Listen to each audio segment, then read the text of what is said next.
Why did the human brain start growing? It has to do with the arrival of the glacial cycles. As the climate on Earth stabilized, the most relevant event to our evolution was the one that took out the dinosaurs. 65 million years ago, the warm-blooded mammals emerged, dominating over reptiles, and shortly after, the first primates appeared. Since then, there were three major equilibrium changes that transformed us from monkeys into the primates that we are today. The first one was India hitting Asia. The Himalayas formed, North Africa dried out, and all the monkeys comfortably living in their tropical rainforests had to adapt to this new dryland environment, and so they started to walk. Lucy the ape was one of them. She lived in the trees, but she could also walk. During this entire time, the climate was mostly warm.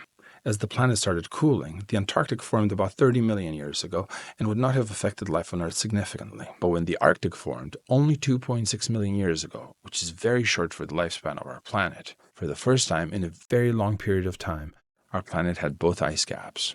This was the second global environmental change that affected our evolution, the arrival of the glacial cycles. The glacial advancements, the constant sea level changes, forced some of these primates to constantly migrate, creating a new equilibrium of walking primates. This is the moment we actually started walking.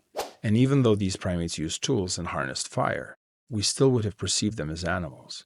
Because there's one more significant equilibrium change that created us.